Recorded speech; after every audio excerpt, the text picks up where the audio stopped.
Good morning students. आज हम science chapter number 12 पढ़ेंगे जिसका नेम है लाइट, शैडो एंड इमेजेस। तो देखते हैं लाइट क्या होती है। सबसे पहले light is a source of energy that helps us to see things around us. Light एक एनर्जी का सोर्स होती है या टाइप ऑफ एनर्जी भी हम कह सकते हैं, जो कि हमें हमारे चारों तरफ चीज़ों को देखने में हेल्प करती है। We can not see anything if there is no light. हम हमारे चारों तरफ किसी भी चीज़ को नहीं देख पाएंगे अगर लाइट नहीं है तो। For example we enter a dark room. अगर हम एक डार्क रूम में एंटर करते हैं, जाते हैं, you are not able to see anything. हम कुछ भी चीज़ वहाँ पर नहीं देख पाएंगे। क्यों नहीं देख पाएंगे? क्योंकि अंधेरा है, अंधेरे में हम कुछ नहीं देख सकते। बट अगर हम वहाँ पर कोई टॉर्च ऑन करते हैं या कैंडल या बल्ब ऑन करते हैं तो हम चीज़ों को देख सकते हैं। इसीलिए लाइट जो है वो हमारे आसपास की चीज़ों को देखने के लिए बहुत ज़्यादा ज़रूरी होती है। अब यहाँ पर एक अंधेरे रूम में फिगर में दिखाया गया, a lighted candle makes things visible. एक कमरे में जलती हुई कैंडल की वजह से हम चीज़ों को देख सकते हैं। अब हम देखेंगे कैरेक्टरिस्टिक्स ऑफ लाइट। लाइट की कैरेक्टरिस्टिक्स क्या होती हैं, उसकी खासियत क्या होती हैं। तो वन बाय वन देखते हैं इसके बारे में। Light is a form of energy which sensitise our eyes. Light एक तरह की एनर्जी होती है जो सेंसिटाइज करती है हमारी आँखों को और enable us to see objects around us, और हमारे चारों तरफ चीज़ों को देखने में भी मदद करती है। It travels in straight line. जो लाइट होती है वो हमेशा सीधी लाइन में ही चलती है। It is the fastest travelling energy. ये सबसे तेज़ चलने वाली एनर्जी होती है। It travels with the speed of 3 lakh kilometre पर सेकेंड। यानी कि ये 1 सेकेंड में 3 लाख किलोमीटर तक चल सकती है। इसका हम शॉर्ट फॉर्म में लिख सकते हैं 3 × 10⁸ मीटर पर सेकेंड। ये स्पीड किसकी है? वैक्यूम की। वैक्यूम क्या होती है? वो जगह जहाँ पर कोई भी एयर प्रेजेंट नहीं होती है। उसके बाद हम देखते हैं जो लाइट होती है, light as perceived by us is actually made up of 7 colours. जो लाइट होती है जो हम देखते हैं वो 7 कलर से मिलके बनती है, और वो 7 कलर्स के बारे में भी आपको 5th क्लास में भी बताया गया था। वो 7 कलर्स जो होते हैं वो विबग्योर से बनते हैं। VIBGYOR। ये अलग अलग कलर्स हैं। V for violet, I for indigo, B for blue, G for green, Y for yellow, O for orange and R for red. ये 7 कलर्स मिलकर वाइट लाइट बनाते हैं। अब हम देखेंगे सोर्सेज ऑफ लाइट। लाइट के सोर्सेज क्या होते हैं? Any object that gives us light is called source of light. कोई भी ऑब्जेक्ट जो हमें रोशनी देता है उसको हम सोर्स ऑफ लाइट कह सकते हैं। तो सोर्स ऑफ लाइट कई तरह के हो सकते हैं। नेचुरल भी हो सकते हैं, मैन मेड भी हो सकते हैं। नेचुरल सोर्सेज क्या है लाइट के, उनको देखते हैं हम। स्टार होते हैं, सन होता है, और जो इंसेक्ट होता है, इंसेक्ट कौन सा इंसेक्ट? फायरफ्लाई। आपने देखा होगा जुगनू को, वो अपनी खुद की रोशनी छोड़ता जाता है। ये नेचुरल सोर्सेज हैं। अब मैन मेड सोर्सेज को देख लेते हैं, जैसे कि कैंडल, इलेक्ट्रिक बल्ब, ट्यूबलाइट। ये मैन मेड सोर्सेज होते हैं। सोर्सेज ऑफ लाइट को हमने नेचुरल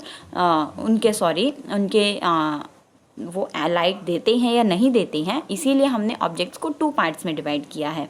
एक होते हैं ल्यूमिनस और एक होते हैं नॉन ल्यूमिनस। अब ल्यूमिनस देखते हैं। Objects which emit light are called luminous object. Emit means होता है छोड़ना। वो ऑब्जेक्ट्स जो अपनी खुद की लाइट छोड़ते हैं उनको हम ल्यूमिनस ऑब्जेक्ट्स कहते हैं, जैसे the sun, the stars, firefly. यानी कि सन, स्टार्स और फायरफ्लाई खुद की लाइट छोड़ते हैं, इसीलिए वो ल्यूमिनस ऑब्जेक्ट्स हैं। दूसरी तरफ object which do not emit light, वो ऑब्जेक्ट्स जो लाइट नहीं छोड़ते वो नॉन ल्यूमिनस होते हैं, जैसे कि चेयर, ट्री या स्टोन। ये इनमें से कोई आप और भी एग्जांपल्स ले सकते हैं, जैसे टेबल, वॉल, चेयर, ये सभी आप एग्जांपल्स ले सकते हैं। यहाँ फिगर 12.2 में दिखाया गया है, स्टार्स दिखाए गए हैं। एक तरफ यहाँ पर स्टार्स हैं और यहाँ पर आपका ये फायरफ्लाई यानी कि जुगनू है, जो कि किसके एग्जाम्पल्स थे? हमारे ल्यूमिनस ऑब्जेक्ट्स के एग्जाम्पल्स थे। अब हम देखते हैं ऑब्जेक्ट्स और उनके लाइट के उसके ट्रांसमिशन के अकॉर्डिंग कितने तरह के होते हैं। 3 टाइप्स के ऑब्जेक्ट्स सिखाए गए हैं। एक होते हैं ट्रांसपेरेंट, वो materials that allow light to pass through them completely are called transparent materials. Transparent materials वो होते हैं जो अपने अंदर से लाइट को पूरी तरह से पास होने देते हैं। For example air, glass and water, ये ट्रांसपेरेंट होते हैं। अब देखते हैं ट्रांसल्यूसेंट कौन से हैं। Materials that allow light to pass through them partially, यानी कि ट्रांसल्यूसेंट मटेरियल लाइट को पास तो करते हैं बट पार्शियली करते हैं, जैसे कि butter paper, ground glass, shaded glass या हनी, ये सभी ट्रांसल्यूसेंट मटेरियल्स के एग्जाम्पल्स हैं। उसके बाद हम देखते हैं ओपेक मटेरियल्स कौन से होते हैं। Materials that do not allow light to pass through them, यानी कि वो मटेरियल्स जो अपने अंदर से लाइट को पास होने नहीं देते, वो ओपेक होते हैं। ओपेक के एग्जाम्पल्स होते हैं वुड, प्लास्टिक, रबर एट्सेट्रा। यानी कि अभी एक बार हम इनको फिर से रिपीट कर लेते हैं। ट्रांसपेरेंट ऑब्जेक्ट्स वो होते हैं जो अपने अंदर से लाइट को पास होने देंगे। ट्रांसल्यूसेंट में से लाइट पास होती है बट पार्शियली, और ओपेक में से लाइट जो है वो बिल्कुल भी पास नहीं होती है।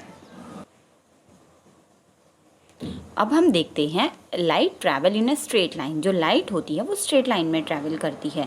अब रेक्टिलिनियर मोशन हमने पिछले चैप्टर में पढ़ा था, वो मोशन जो स्ट्रेट लाइन में कोई ऑब्जेक्ट जा रहा है तो वो ऑब्जेक्ट का मोशन जो है वो रेक्टिलिनियर होता है।